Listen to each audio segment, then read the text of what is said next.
hello everybody, and welcome to Hard Truth live and in person. Here we are, and of course, Ilana, a warm welcome to you. Hi, David. I absolutely love your sweater. It's beautiful I'm and getting, I'm, festive. Festive. I'm getting in the seasonal spirit in every sense of the word, Ilana. Cheers. Cheers. Cheers, David, to 2 years of a wonderful partnership and friendship. Yeah.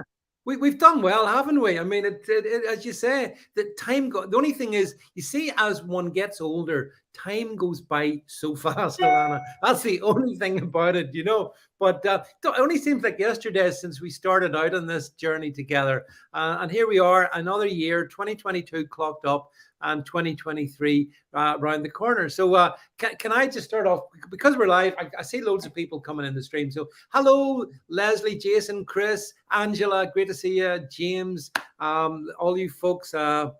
Thanks for being here. What I'm going to do, Alana, I can jump Make across. sure you watch for my peeps. I know some of them will send in some questions. Yeah, we'll keep an eye out across the piece. I'm just going to jump over to the Getterverse, over onto Getter, because we're live over there as well. And of course, we're live onto the Twitterverse. So we are live, as I say, everywhere. Everyone can see us apart from and hear us apart from our producer. Let me just. Yes, and let's toast our producer, please. I know Well, he well, can't we he should. can't hear We us, should. but Yeah, because if without him, I don't suspect. We call him the boss, but I guess we can't reveal his identity because we're no, such dissidents. But without him, it doesn't happen. he's a man of international mystery. That's who he is. But But integrity and talent yeah, and very giving to the boss. yes, indeed. Right. So I understand that he can now hear us. So there we go. There we go. Well, Anna, that's the first thing sorted out. So welcome to everybody, and thanks for being here. You know, those of you who watch us on the or sort of our recorded Hard Truth channels will have known that Alana and myself, I mean, we haven't held back, as is our want, Alana, I think it's fair to say, from speaking the things that others, fear to say. And without wanting to be overly, narcissistic about it, it takes some of us, doesn't it, to be able to stand up and say, no, that's not right, that's wrong, and we should be Yes. allowed to say whatever the hell we want. That's what Hard Truth's about, revealing truth, even if some people get a little bit upset about it. Don't you think? Yes, and I guess we can't just waffle without any examples. And I certainly want to make mention of a very important awakening, a little too late, that happened with Dr. Henry Kissinger, who is, in fact, the author of Realpolitik, Yeah. who has recently and belatedly weighed into the Ukraine and Russia conflict and suggested it to his neoconservative readership in The Spectator, home of that ghastly little man, Douglas Murray, whom we have eviscerated. Yeah. Um, but very, very timidly, Henry Kissinger, but he writes beautifully. What a treat. Russia has made decisive contributions to the global equilibrium and to the balance of power for over half a millennium. Its historical role should not be degraded, and he recommended establishing a ceasefire henceforth and along a certain line. But let me just remind because we've just said that we are usually first to the truth. The invasion happened on February the 24th, Yeah. 2022. I resurrected the only one I'm quite comfortable saying, the only one to. Maybe our producer can look for our podcast, Russia to America on Ukraine, Pot Kettle Black. Yeah, we did. Russia and that's where I mention on March 3rd the concept of realpolitik. To quote, good old realpolitik is what that lousy Zelensky should have been practicing with his powerful neighbors and historic brethren, the Russians. That's what we wrote on March the 3rd, and we spoke about it on podcast. We And I did. explained what Kissinger should have explained then and there, because realpolitik, and nobody was talking then of realpolitik. Realpolitik is practical politics, the art of getting along, differences and all, in a real world in which reality, including the differences between peoples and their political systems, is accepted and dealt with. Now, America, as we know, is really more hegemonic. Kissinger was about reality, not hegemony. So this is a concept, just because you were saying was so great. Oh, we So are. this is what we brought up March 3rd, a week after the invasion, literally. And finally, the author of Realpolitik has awakened and is speaking reality. Yeah, well, this is in your column. And by the way, folks, I mean, you should, if you're not already, don't forget you can sort of read Alana's thoughts on Barely a Blog, so you can see that there. But I mean, the thing is, Alana, I vividly recall you and me talking about this. Actually, even earlier than that, we were saying before this whole military malarkey happened, that what needed to happen was wise counsel should prevail, Exactly. and we diplomacy should be offered the right road forward, and that what we didn't want to see was young Ukrainians and young Russians dying for no reason, because we're very, and I think we are both pretty much Well, anti-war. we both agreed there were ample reasons for the war, and all of them on the side of Russia. We both agreed, but there was no justification for a war of aggression. I think Yeah, we agreed on that libertarian principle. I think absolutely. all the reasons we enumerated them, literally encircling Russia with this, and also violating agreements whereby Russia was promised that all the countries to around it wouldn't join NATO and then circle it. But we know that in actual fact, the U.S. Uni Party is actually trying to affect regime change in Russia. And this is another thing I wanted to throw out at you and wonder what you think about it. But it perplexes me about the U.S. punditry, including our wonderful Mr. Carlson, without whom there is no dissident voice. Yeah. But he really falls short in the sense that he expects Americans who travel to Russia to have due process and to be safe, while we have maligned that country every single, from rolling blackouts in Texas, to power Mhm. outages in California, we blame on Russia. Every single malfunction, political included, is Russia, Russia, Russia. And we imprison Russians when they come to the US. And I give the example of the young Maria Butina, who was practically tortured. She's just a gun activist who was pretty saucy, like a lot of Eastern European ladies are, and came Yeah. and did quite a few numbers with the Republican men. She had a terrible time of it, with no due process, thrown into prison. So I want to ask you about this. This is a natural. If you live by the sword, you are you play the hegemony game all Yeah. over. What do you expect? So a little bit about that dynamic and the prison exchange and why the fuss. Yeah, I mean, look, I actually think that if we look back as we are on 2022, what I see is that this, as James Jameson says here on the stream, EU expansionism helped push Ukraine into trouble. They absolutely did. And something else we said, NATO is essentially the axis of evil. I'm putting it all out tonight. NATO is the axis of evil, as far as I'm concerned, in this scenario, and has been for arguably 30 years, if not before, but certainly over 20, 30 years anyway. So what they've done is they've essentially replaced the stupid COVID narrative, which Exactly. with the Ukraine narrative. Yes, And exactly. Excellent point. You either accept religion. Okay, let's move on. COVID is pretty much over. You didn't accept religion on COVID. Now it's Ukraine. yeah, Exactly.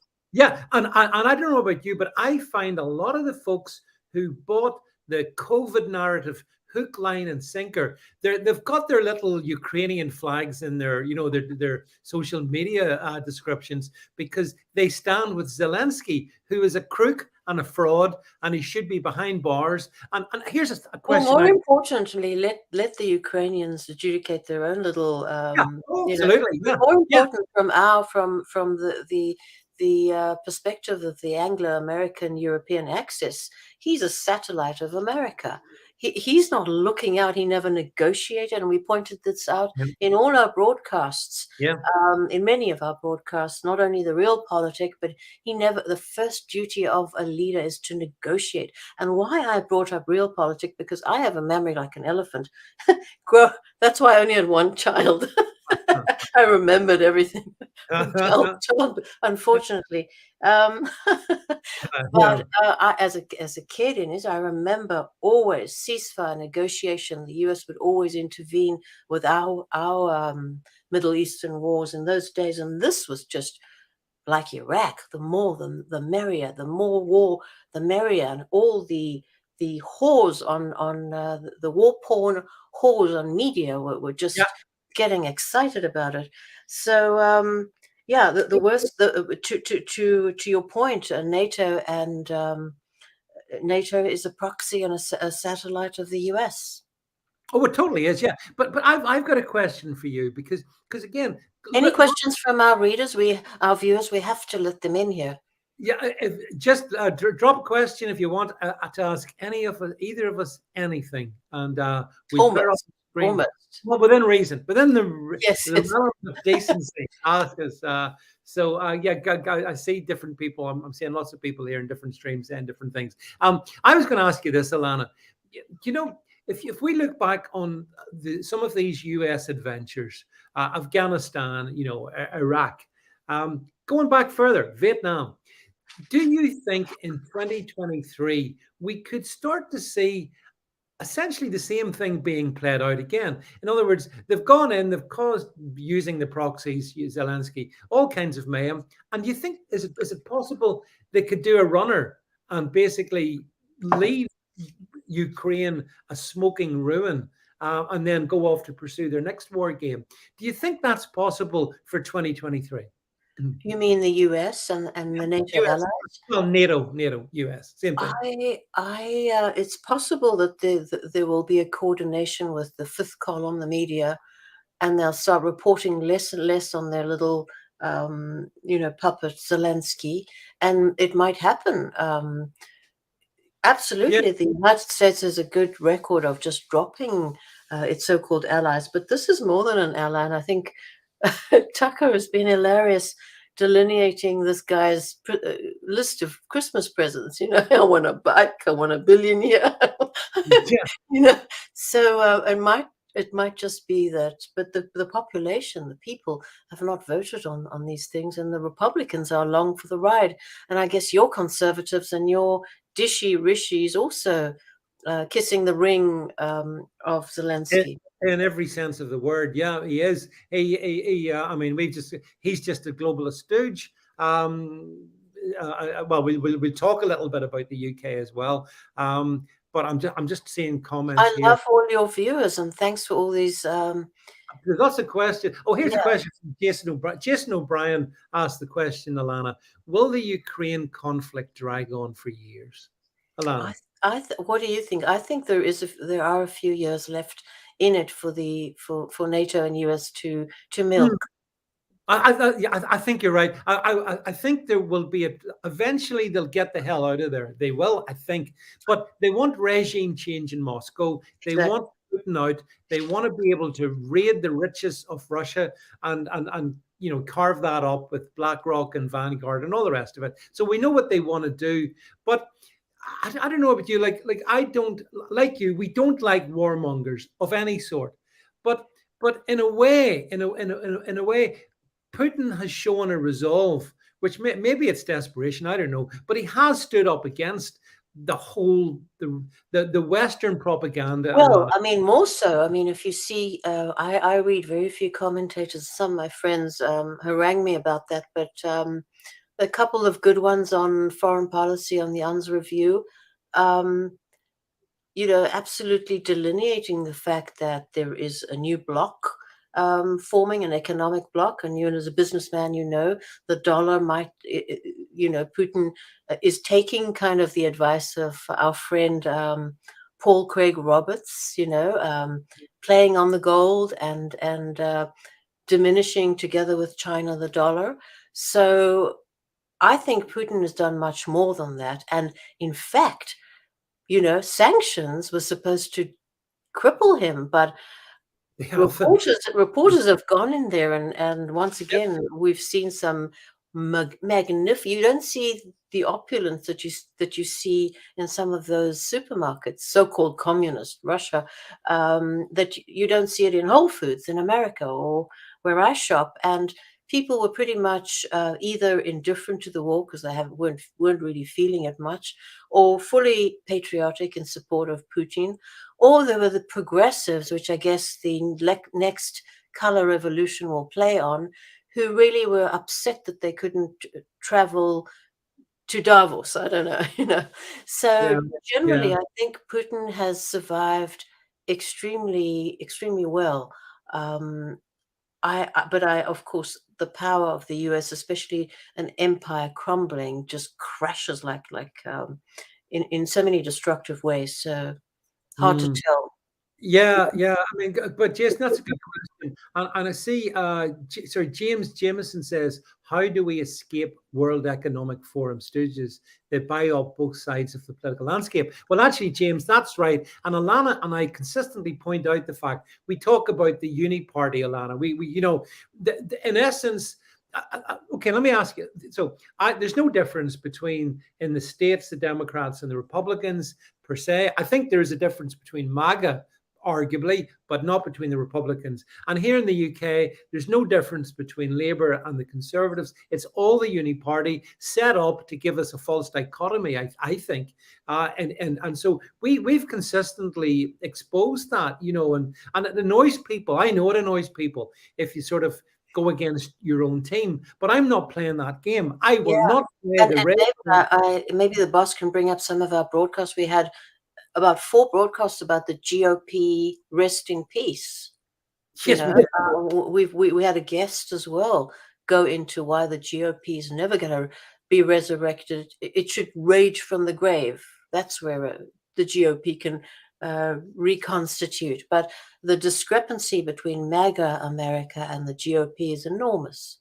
And I don't see any reconciliation after the yes. Tucker cancelled GOP, and there's another one. So should you. Republicans have done nothing to defend you. And then is Republicans want to something, and Democrats want to kill you. That's another. Yeah, Was that? We did.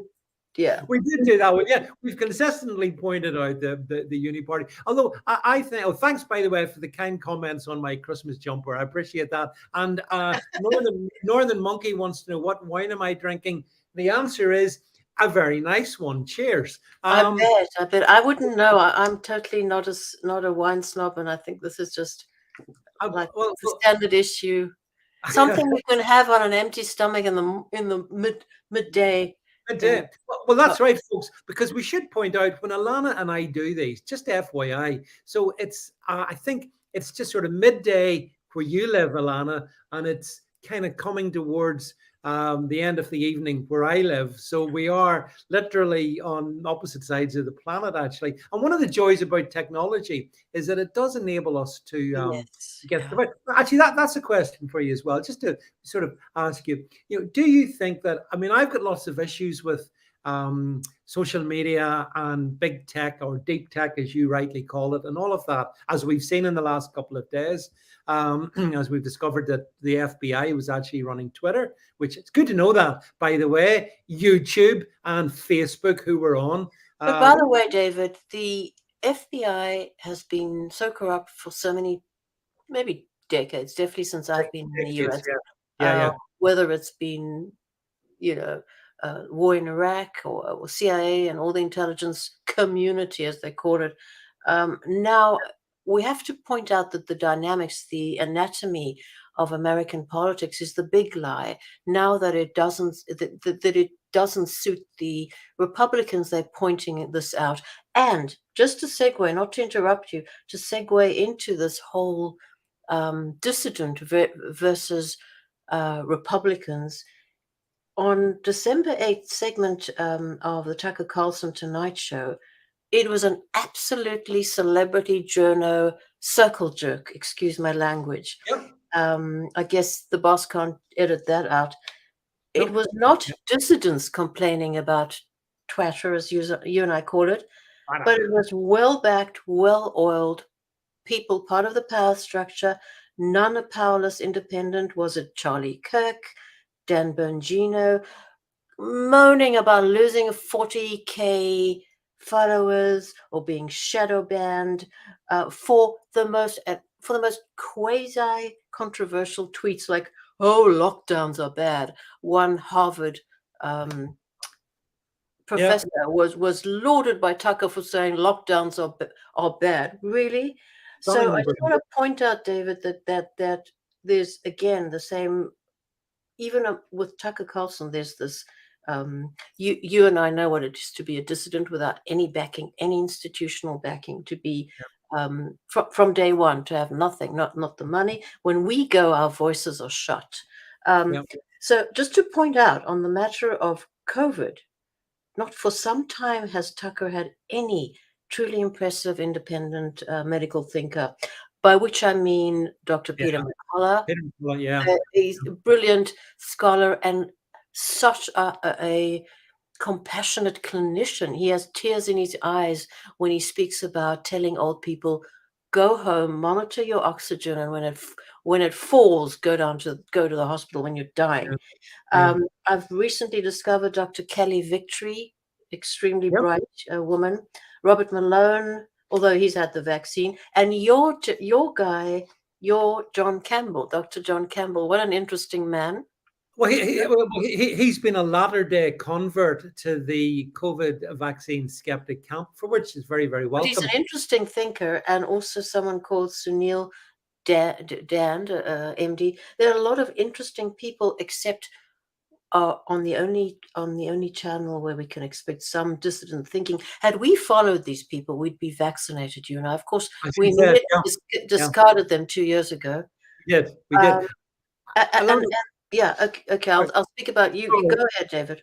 No, I just wanted. I see quite a few questions have come Okay, up for let's you. go for it. Go for So, it. Northern Monkey says, "Who's on your naughty list this year, Ilana?" So you have a think What about is that. a naughty list? A naughty list is, I think that's who isn't Santa makes out all the kids that have been good, but all the kids who have been bad, and they're on the bad kids are on the naughty list. So my naughty list would be essentially the entire establishment. That would be Yeah, it. yeah, That would sum it up. especially and including many of those who are part of the establishment yet pose as dissidents. So another question for you. What happens next, Ilana? Is the USA beyond repair? There's a big question. That is a good, yeah. Your viewers have got very, very good questions, and that really has to do with immigration. And yes, I Oh, recently, yep. you know, someone challenged me. It was Richard Spencer.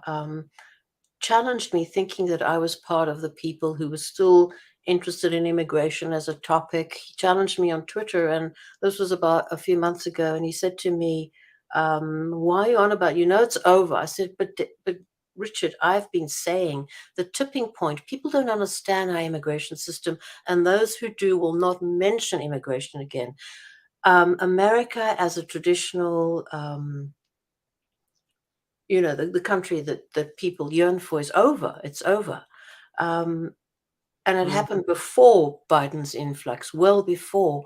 And I, in my columns and hopefully in a book that I'm busy, that's why I don't see you as much as I want to, in a book will anatomize that. But yes, America numerically and demographically is over. Now, it's not about race so much as it is about, and people, I know a wonderful columnist on my blog that I host, Fred Reed, often says there's nothing wrong with Hispanics. They are this, that, and the other, and I agree. But the point is that every single third world immigrant that comes into this country, and it's a point I made in 2002, is inculcated into militant anti-whiteism. So you're not having this vibrant group of people who love America and are Christian and are going to adopt the capitalism. You are having a cohort that is massive, that is going to overwhelm completely, and has. So it is over. Numerically, it is over. And I want to just explain to you, David, I know that you want to speak about Rwanda and your immigrants. Yeah, I want to talk about that. Maybe you should do that before I launch into one of my. Okay. So yes, it is over. The tipping point has arrived. I have not seriously anymore been phony enough to discuss walls.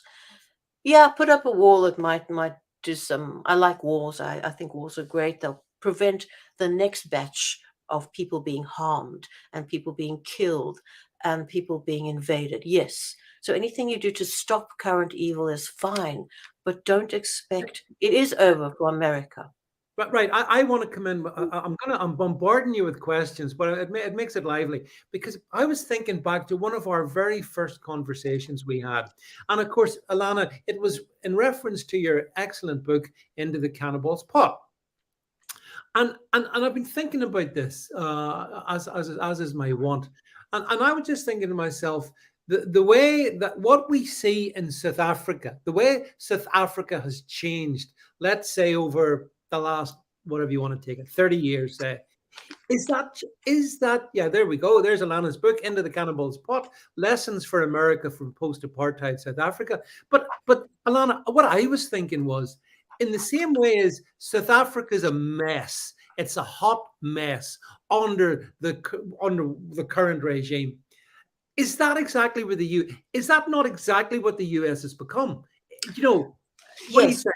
South Africa was worse because, and that's why I wrote that book. It was published in 2011, still the best blueprint about South Africa. Because people often say to me, why don't you update it? The principles, um, Yeah, the good question, it's we have to actually, maybe we should actually rescreen all these questions at the end and run through them because I don't want to neglect our viewers.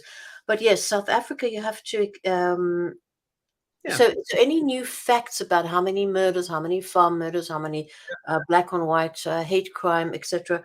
yeah, It doesn't change the blueprint and the first principles that I delineated into the Cannibals Pot. Now, and that was a warning um, cry for my new homeland for yeah, for yeah, the United States. However, it is much worse in South Africa because the change, thanks to the Anglo-American axis of evil, was overnight, and the yeah. It's more gradual. Caucasian Yeah, is a minority. So there yeah, were 6 million people by the time 2 million left, 4 million whites to 40 million um, blacks. So here we had a chance to stop the rotting of our institutions because it's really, and in my book I make the point, it's not really about race, although race is a correlate. yeah.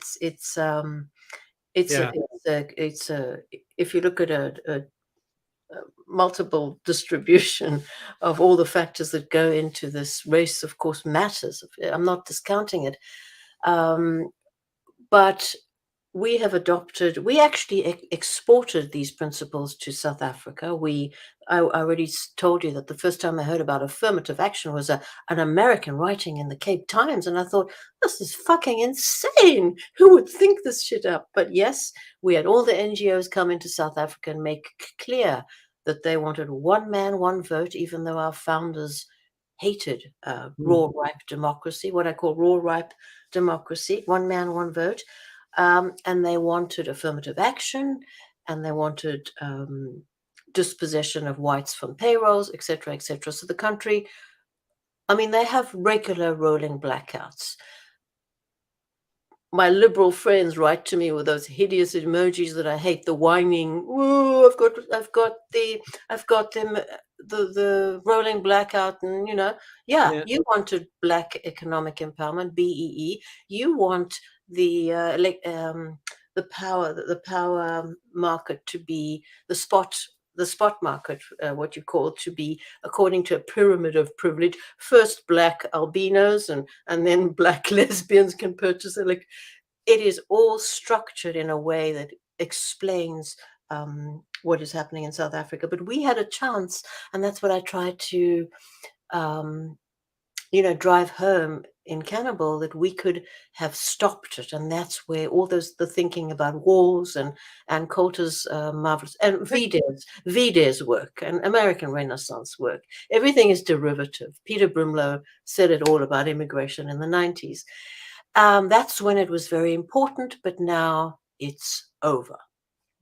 Well, okay. So what angle? So let's switch then. So we talked a fair bit about the US. Let's just switch things to the UK. And we've been going through a farcical scenario, in my opinion, over here. So we've talked frequently about the fact that the scale of immigration into the UK versus the US, it's but it still has an impact because we may be a smaller country.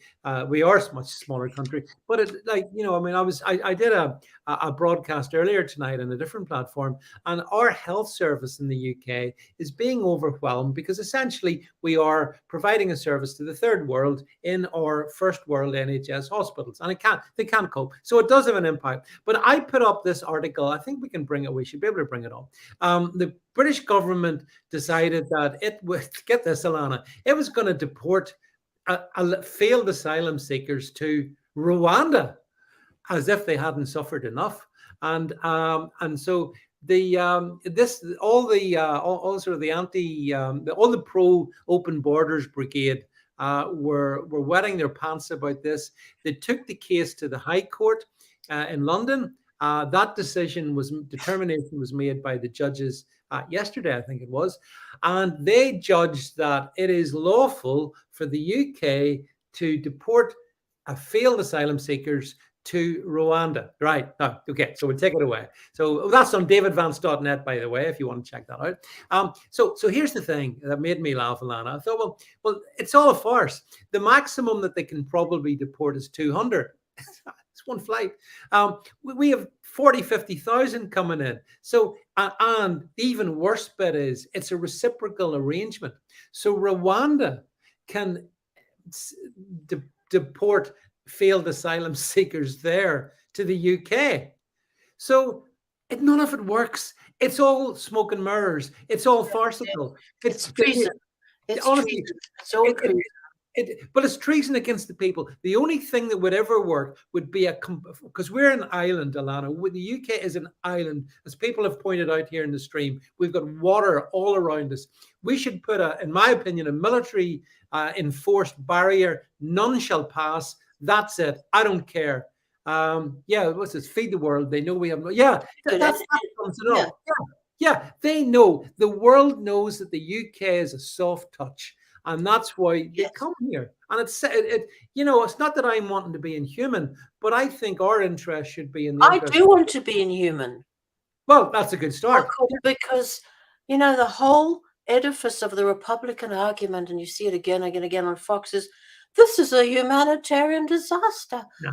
It is for the people of America. And when you make look, we do have a process for legitimate refugee seekers, but that's because of the it's so complicated, immigration, because of the immigration legal edifice erected by Republicans just as much as by Democrats. Republicans could have stopped this anytime. You still have some laws that can protect you. And I understand when you say it is a farce, but you still have some sort of legal recourse. Anybody that comes to the United States border, that's why they're just letting them in, and says, I'm a refugee, that claim has to be processed. Trump could have stopped that legally through Congress when he had control of Congress, presidency, and the upper chamber. The Republicans have never stopped that. So immigration is an absolute farce. Anybody is sees a judge, maybe doesn't, is let loose in the United States. That's why these people are calculated and they're coming. Is it a humanitarian disaster? I think the bigger disaster is that we think that parents who give their children over to these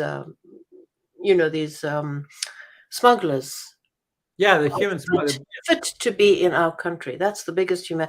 So no, I was fully for deportation, separating families so that you can what is law and order about is punishing bad conduct so it doesn't repeat. And very simple. It's in the 10th commandment, thou shalt not. Yeah, and yet here in the UK, Alana, we had a prominent left-wing politician called Yvette Cooper, who might well be in 2024 the next defense secretary, so to speak. Here, she came out and said she thinks it would be it's wrong to make illegal entry into the UK a crime. Let that sink in. That's the Democratic Party's position, and that in fact is de facto law in the United States. That's why these people, that's why our Border Patrol, which actually they could stand up if the Border Patrol stood up en masse and had instructions from every single border state governor, they could start deporting them. There's nothing in libertarian law that is aggression by saying you can't go there, off with you. Nothing. That's not aggression. You push Yeah. them back into whence they came. But all these people, we've had 4 million people come in since Biden. But in Oh, no. fairness to Biden, it's 2 million illegals every year 2 million legal, about a million illegal that we know of. So Yeah. now what you have to understand is why the United Kingdom, Britain, and Europe is still better than the United States is not only the fact that they come and they say, I'm a refugee, and they have to be processed and led in the country with a hearing, but then there is something nobody but third world countries, actually second world countries in Latin America have, and that is birthright citizenship. How many of those 4 million or of the million that come in every year are going to drop babies in this country? Those babies, you have to understand the exponential nature of American immigration. Every single baby can bring the family in legally, and Yeah. every single one legal worker can bring in what he will call a family. A Yeah. third, and in third world and second world, those are big families. That's why, because we do it legally, we are alone in the United States, and I see happy Hispanics with their families everywhere around us. So understand, family unification, one legal immigrant brings in a tribe. Yeah. Understand the exponential nature, which is why I say the tipping point is here, has been reached. Birthright citizenship, which is absolutely nowhere as we understand it today in the Constitution. Anyone who comes across and drops a baby, that baby's a citizen, and he can, I guess, some proxy lawyer can apply on his behalf to get his mum and her family in, plus the numbers that we anyhow accept. So we are unlike any other country other than Latin American countries, some of which have birthright citizenship. That's why we have a catastrophe, and we are about at 50 something or 60% white. So Well, yeah. we are down the most recent census in the UK, which happened in 2021. It shows that in several major British cities now, Alana, not just London, but London, Manchester, Birmingham, those are now minority white cities. And if and when people say that, you know what the instant accusation is? Oh, you're racist. But You're David, racist. aren't you still about 80, 90% white, England overall, I think? We in overall, if you take the entire country, Yeah, we're but about 80%. Yeah, that's why 80. let's give our viewers hope, and that's why the cities are fucked. And a friend of mine just pointed out that something that fascinated me. He said, the liberals, the main source of global so-called warming is the cities. The Yeah. cities. I didn't know Did you know this scientific fact? It Well, emits such heat. Yeah, our they're heat people islands. need to be. There is hope in our people actually not being atomistic. Us congregating in real communities, creating reality on the ground, Mm. seceding in small ways, Yeah, yeah, I make agree. it in sort of those kind of neighborhoods where we can do that, purchasing property together and really organizing so that we can create reality on the ground. And that's a positive message for uh, 2023. 2023. Yeah, it is indeed. Yeah, yeah, and I think that will become more and more obvious. I think the cities are lost. Yeah, who cares? I hate Yeah, the cities. yeah. I used to love Washington. I mean, Seattle. It used to be so charming. Antique shopping, fish, and the fish market was wonderful. But we don't go there anymore. They've destroyed it. Let them have it. No, I mean, well, I was in London, as you know, a couple of weeks back, and For a there's rock concert. for a concert, and it has to be said, parts of London. I just, I mean, it's the sad thing is, I look at the architecture, I understand the Beautiful. history, Beautiful. and it's beautiful, but it's saddening. But then, as you say, well, it's gone, and that's it. And the people that have taken it over will not be creating great architecture or anything else. And we just have to get on with it, and forge our own community in our own way. And I think that means basically, and that's one of the pluses about COVID. I think the COVID tyranny has woken so many people up, Yeah. Alana, across the piece, that we realize, and again, it's a hard truth. Don't look to politicians to save you. They're not going to save you. Yes, The cavalry, Argentina. So one of our viewers just said Argentina is 95. Chile is very high, but yeah. beginning to dilute. Yeah, Oh, yeah, Argentina but and Chile, very, very civilized countries. well, isn't it interesting? Argentina just won the World Cup in Yes. football, and what Accused by America of not being woke enough and yeah, divested. and what did the media say? Oh, the Argentinian team, it's 100%, it's Yes. too white. Well, it won. They won. Does Dead, that not? You dead compare that right. to the French It's team. it's ridiculous. And it's all coming from you guys are just accepting this as American. This American. We've spoke about exporting wokeism. It all comes from here. I watched the US Today, USA Today, a daily. Um, of Yeah. course, there's sports comment. There's sports writer has to be a woman. I can't watch a woman get excited about football. It's just not real to me, It's just Oh, yeah. no. I Oh, need my guy from the old school. So she's going on about football and how wonderful it's been to be able to have point out the Qatar government's injustices to women and LGBTQ. And then she says, and we hope we have much more justice for the country of Africa. The stupid CUNT didn't even know that Africa is a continent, not a country. the country of Africa, that well-known country. Yeah, Angela McCavanagh. Hi, Angela. She says that she calls, I know Piccadilly Gardens in Manchester very well. Angry looking. It's Methamphetamine alley full of angry looking migrants. Yeah, but Angela, I mean, that could equally be Birmingham, London, Glasgow, you name the big city. But I think if we go into our more rural communities, I think that there is hope there. And I know a lot of us were talking about in COVID times, we maybe have to get off the grid a bit. We do need to, separate ourselves. We need to become independent from government and from the state. I think, Alana, it's one of the things we share. I kind of despise the state, pretty much. I've got to be honest, I do, and everything about it. I love our humanity. I love all the things we have in common. We don't need government to be dictating to us what we do. So that's my view on it anyway. And we don't need the experts. I think one of the marvelous things about COVID is we've seen outsourcing thinking, the very act of thinking, analytical Yeah, thinking for yourself to the experts. What has that resulted in? And we won't have the Nuremberg trials that we should have about COVID. But I do want to mention one more thing about, we were yeah, going on about the pity party on Fox News with the Twitter and all these big people, the Candace Owens, all very well backed and well-heeled people complaining about losing followers and shadow banned. When you and I have nobody, you were removed.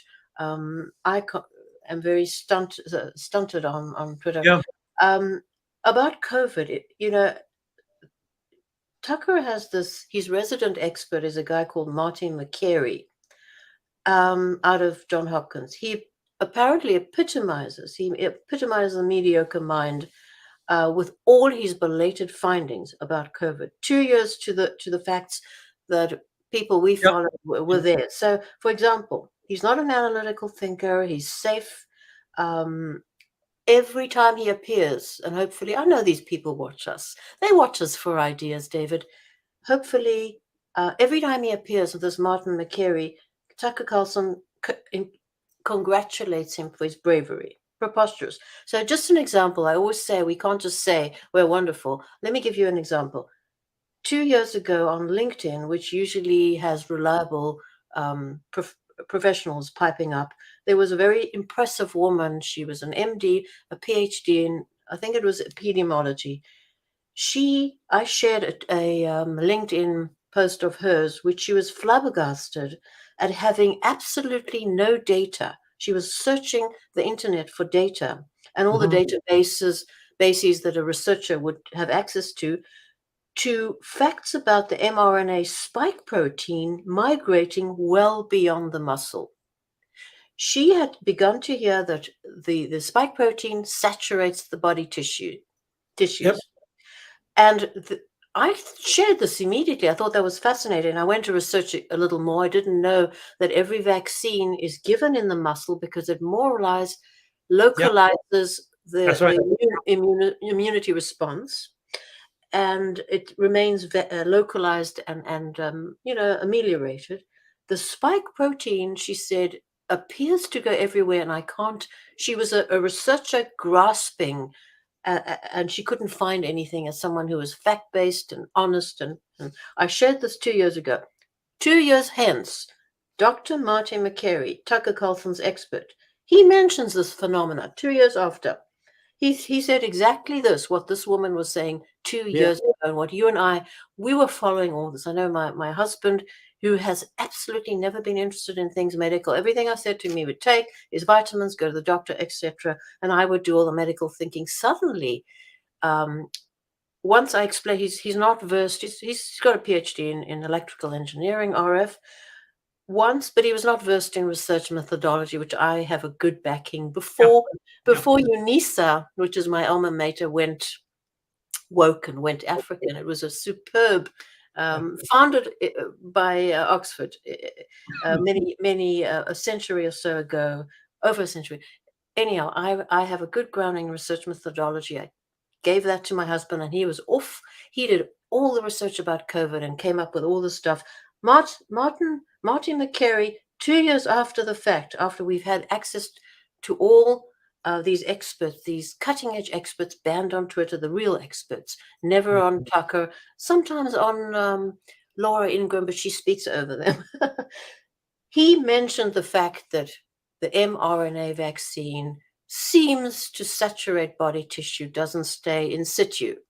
Yeah. So this is what we're dealing with now, and so our viewers know that if they're trusting, they, as you say, always distrust. Never outsource your thinking to the expert class.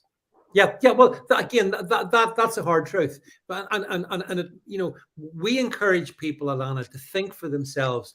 Critical thinking. I saw a statistic the other day, and I think it's probably right, that suggests that round about 80% of people will outsource their thinking, unfortunately, to third parties. And then there's us, the people in all the different streams watching the two of us right now. We're the independent thinkers. We 80%, are. that makes perfect sense, David, when you think of the bell curve distribution It of does. It does. Yeah. 60% in the medium, and then 20 of the retards. Yeah. So Yeah. that's 80%. Yeah. Yeah, yeah. So I think it's true, but it always worries me that because but then the politicians know that big 60% will go with what they say. That's the problem, and they have done, and that's 80% about, just about 80%. Yeah. 80%. Yeah, yeah, 60%, and then the 20% who definitely super duper go with everything. So Jed's just pointing out, let's by the way, that a lot of people, I think, Ilana, are seeing you here and they maybe haven't seen you before. So yes, if you want to check Yes. out Ilana, you make sure you go over on Rumble and also on Podbean. We've got the And of audio. course, my wonderful friend is going to pin out our wonderful hard truth more often. So yeah, and yeah, well, of course, Alana. The thing is that I mean, even as we speak this one tonight, we are back on the twatters, and I'm grateful to be given that opportunity, having Yes. been gracefully removed, by the Yes, way. you're in your element on Twitter, and also to tell our viewers that we have tremendous viewership. Our last was almost 14,000, but Yeah, we'd love almost. them to subscribe. We'd love them to subscribe as well. Well, the thing is, so Ilana and I, so we've chosen to do this one live and in the flesh. But ordinarily, we record this and it goes out on a Thursday.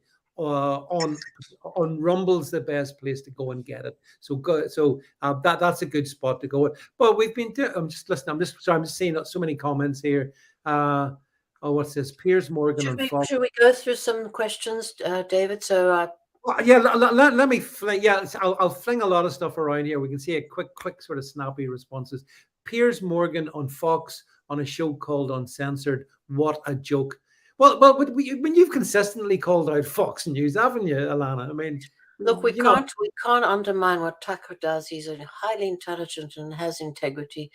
But we've pointed out the shortfalls, and I think we have to just acknowledge he has to make a living. So he does. Yeah, I mean, fill in the blanks with people like us. And I know, having been at this for 23 years and having seen the degree of plagiarism in the American scribbling profession, that they check us out. Yeah, well, I think the thing. I mean, again, I'm not blowing our own trumpet, but I've had comments in the past few days, on my social media, from people suddenly going, "Where's Douglas Murray in all of this?" And I laughed, Ilana, because we were way ahead of the game in this one. We were calling Douglas Murray out. Should we have we had a marvelous. Please go and listen to our Douglas Murray. We got hammered for it, but it's absolutely. We had a marvelous podcast, of a lot of fun. You and I. We got hammered badly on YouTube. It was. Oh yeah, but YouTube, by which of course we're on at the moment. So we're on the anti-free speech platforms of YouTube. We're on the Facebooks as well, just for laughs, because I despise those platforms. Facebook. All my links are banned on Facebook. Yeah. And here's the thing, Ilana, as well, that we've discovered that the FBI were paying millions to Twitter, thanks to Elon Musk revealing that. I wonder how many millions have been paid to Zuckerberg, to the clowns at Google as well. Just how have you seen a Google search? Have you seen what has happened to a Google search? You can't get anything on Google. Even mundane things. I Googled wind farms. You can't get anything. Yeah. But Google and they talk about China and TikTok. These people are insane. Oh, I know. Yeah. Oh, yeah. We gotta ban TikTok. No, if you're gonna ban, you shouldn't ban anything. But if you're gonna ban something, I'd ban bloody Google. I would ban. Well, I wouldn't ban them, but I would restrict them, because they are that. We again, Ilana, first principles. You and I discussed deep tech ages ago, and we called it out for what it is, and so that hasn't changed. The only thing is, I think Elon Musk has kind of lifted the curtain a bit. And I welcome that, because we've seen now the collusion between Fauci and Twitter. We see the collusion between the FBI and Twitter. And again, fundamentally, biotech babe here over on Getter is saying use Brave and search instead of Google. Yeah, because Google.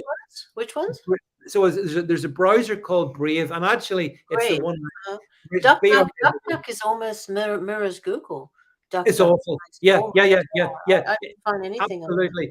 No, I use Brave because because it doesn't do the same. It doesn't have the algorithm problems that they have. Okay. Northern Monkey has Northern Monkey says David Vance for new Twitter CEO. Well, if I'm going to be the new Twitter CEO, Ilana, you can be my head of site integrity.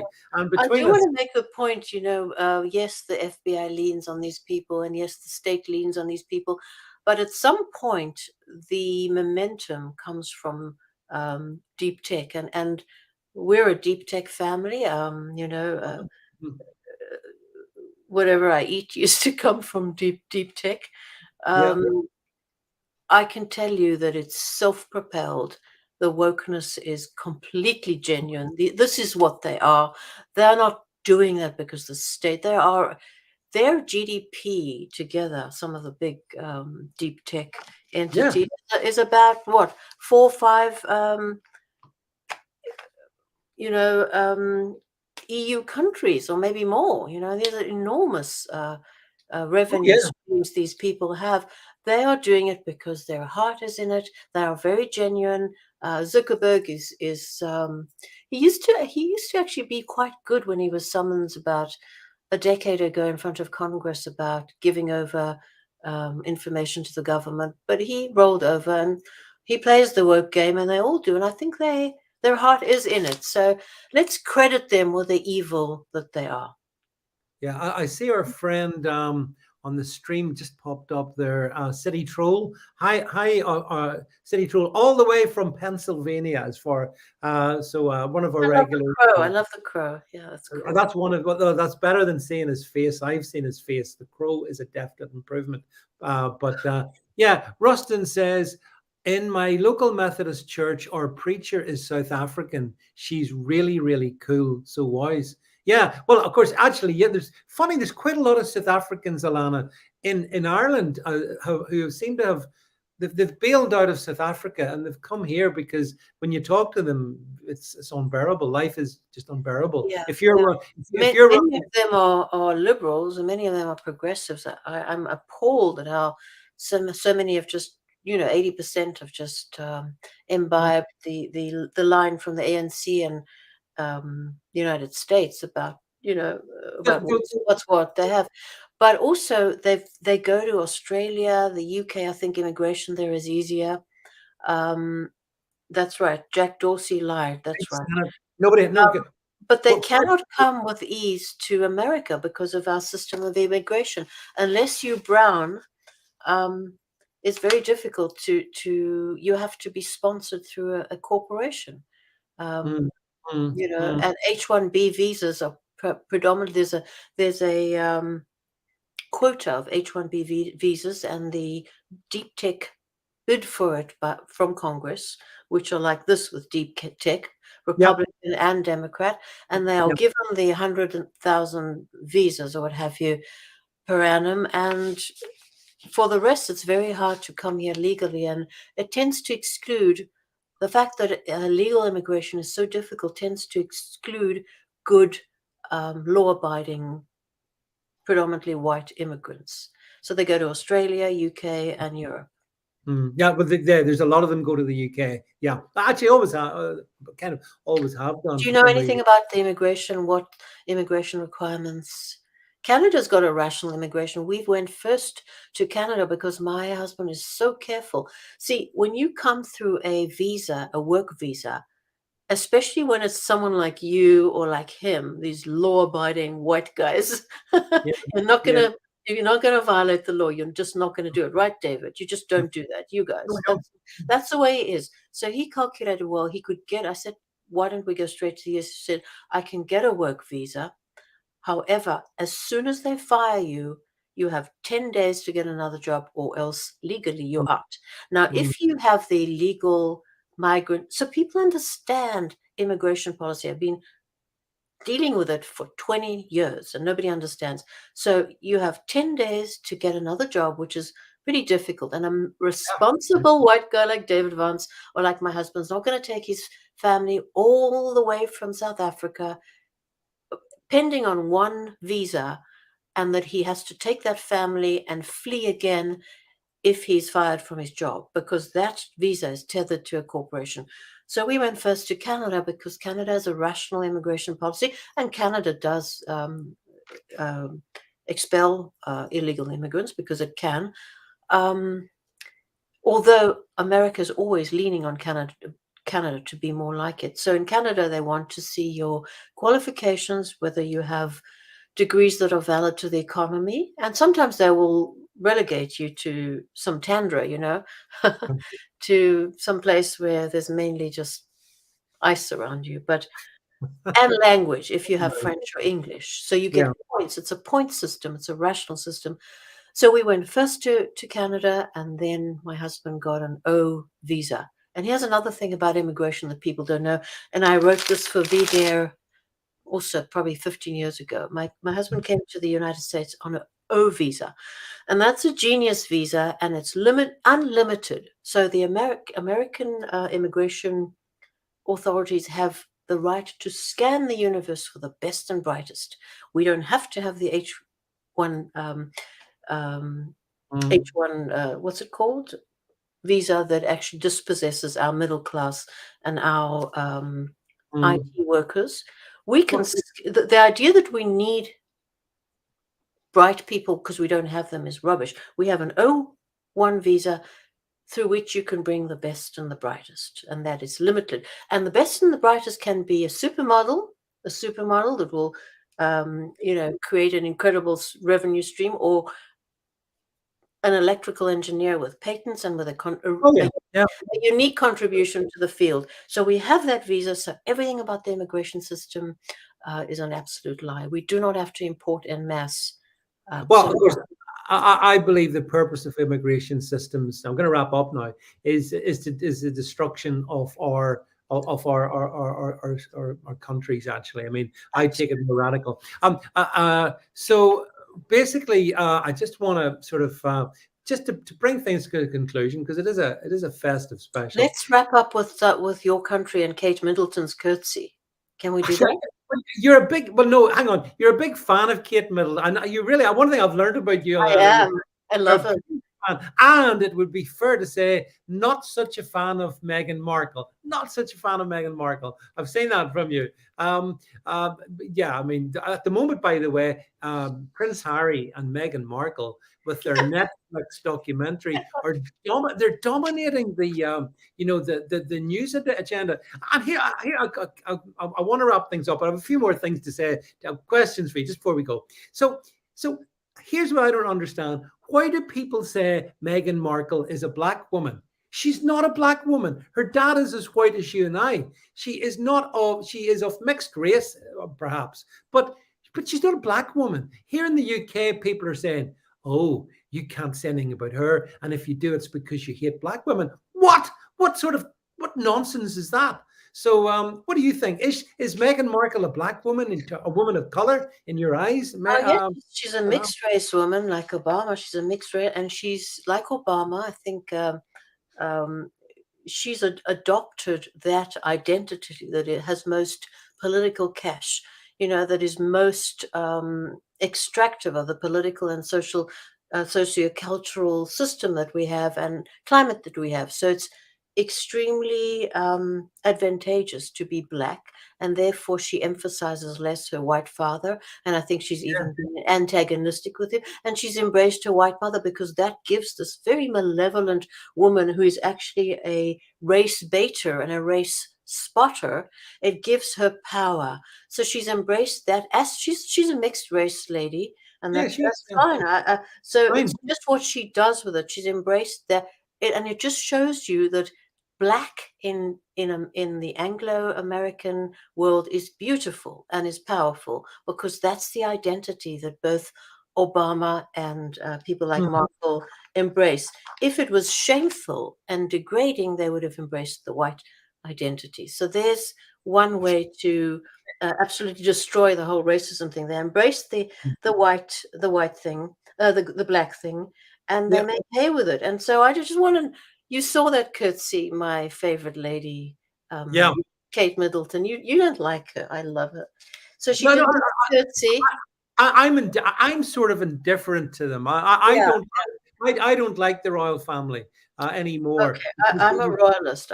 I think you and I covered this also in a broadcast, that they've let everyone down. They've been they have. And actually, there was a race baiting incident that happened 2 weeks ago. Yes, we mentioned that on our last. And I have not. I mean, they sacrificed Lady Susan Hussey to this alleged African Ngozi Fulani, who turns out to be called Marlene Headley, and again, born and bred in British. And Angela McCavan says, if this is back to the subject of Meghan for a second, if she's a black woman, the Elizabeth Warren is an American Indian. Well, she is, Angela. She's 196th American native. Is that not right? Something like that. I saw something like that. It's David. It's like all my anti-Semitic readers, who are very loyal. Thank you all. Always say you're not white, Ilana, and I have one funny editor who says you're at least as white as George Zimmerman, the man who who killed Trayvon Martin, and he was Hispanic. My editor always says, yeah. So that's fun. We can speak about race, but just in her limited capacity, I think to wrap up my part of this, Kate Middleton did do this very gracious curtsy, loving on her father-in-law and the Queen consort, whatever she is, Camilla, who's really endured quite a bit and shown her mettle. And she did this beautiful curtsy, and it just shows that this two-bit actress who can't even muster, unable to learn the most simplest of routine, the curtsy, the Meghan Markle, is just spiteful and nasty. She wants to destroy a family rather than be part of it. Who wouldn't want to be part of the royal family, David? I would. Yeah, although I have to say, I mean, my confession is, my secret pleasure is, I've been watching the series Suits, which she starred in. Oh, it's awful. It's awful. I love it. I love it. You love it? Oh, I do. And I particularly love Donna, the red-haired assistant to Harvey Specter. I'm particularly a big I don't know. I just found it was so fake. They come in with their little skirts and their pinstripes and their soliloquy lines, and then they walk out. I loved it. I thought it was just so. I know it initially, but it became so rigid and fake. I gotta say, it's a guilty secret of mine. It's a guilty secret. I loved it. I think Meghan Markle is pretty good in it, actually. But she's not bad. She should have stayed. But it's still a B actress. Nobody knows her. An actress, isn't it? But that's the point, isn't it? She's still an actress. She's doing the same thing now. But she's very mediocre. She's hardly Laurence Olivier, you know. No, well, she's probably not. So Biotech Babe says she held a suitcase and smiled on Deal or No Deal. Not an actress.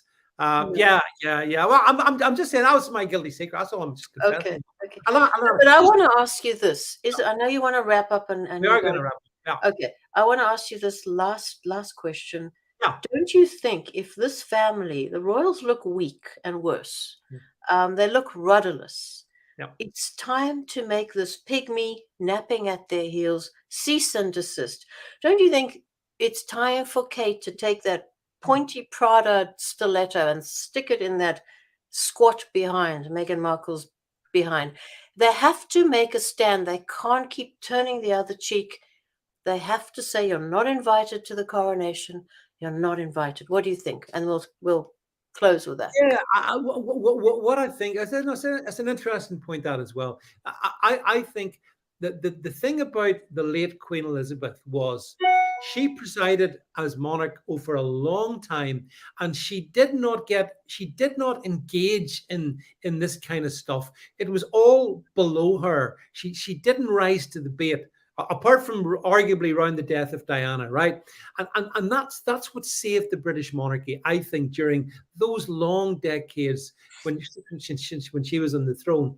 This new King Charles and whatnot, they don't have the wisdom that she had, and therefore I think they're going to destroy themselves, Ilana. I think because they don't seem to realize that embracing the current thing doesn't lead to endurance. It leads to destruction. But is it not rising above? It's not to invite someone is to make a statement without any words. It's a classy thing. It's saying, look, you have degraded us. You've degraded our mother's memory. You have stomped us on us. You are cheap. You're just beneath us. We don't. It's a negative action. It is not a positive, harmful, spiteful, or cheap in any. It doesn't cheapen the fact. It's time to make a stand on this woman. I mean, I'm seeing comments like Z-list actress to Meghan. She was outright disrespectful. Yep, I see all your comments. I think contemptuous, not. I think the room agrees with the gist of what we're saying, and yes, I do think that it would be good like you say, Ilana, to make a statement and not invite. But by the same token, the same Buckingham Palace should not have invited the Ngozi Fulani, aka Marlene Headley. They shouldn't have invited her as well. So Yeah, you're right. like it's early days, I suppose, but it doesn't look promising. But regardless, whatever happens in 2023, Cheers, my friend. yes, a final. I will raise a final glass to you, Ilana. To Great you, to have David. you. And And we thanks. meet here again on the 17th of January. That's Yes, we will resume in January. Back on the hard truth. unless we have real breaking news. Oh, yeah, yes, unless I don't know. I can't think of whatever might And happen. Merry Christmas to our Yeah, viewers. Merry to, Christmas. to all our Happy viewers. Hanukkah. Happy Hanukkah. And Yes, indeed. And also, look, thanks for everyone for supporting Ilana and myself on Hard Truth, on whichever platform you watch it on. But if you watch it in Rumble, as I say, make sure you give us a subscribe over there. To all of those watching this on Twitter as well, if you would do me a favor, go to Hard Truth, hit subscribe over there as well. We've been doing this to myself and Ilana now for quite a while, and it's good fun. And what's really good is, we just speak. I think we speak as we we find. get on, my friend. I think We we've do. had two We do. disagreements in 2 years, and we always resolve them in a We have. civilized and affectionate manner. And we have the most wonderful producer whom we thank. Yes, indeed. So look, thanks for everyone for sticking. This has been a mega long episode of Hard Truth, but it's been fun. We've had a glass of festive cheer, and so I want to salute you, Ilana, everyone in the stream. Thanks for sticking with us, and this Hard Truth channel will be back in 2023. And of course, if you tune in to me on what night is this? Tomorrow night, Wednesday night, I will be back live, and so hopefully you'll see me then. But look, that's it from Hard Truth for 2022. It's all wrapped up. Thanks, everybody. Good night. Good night.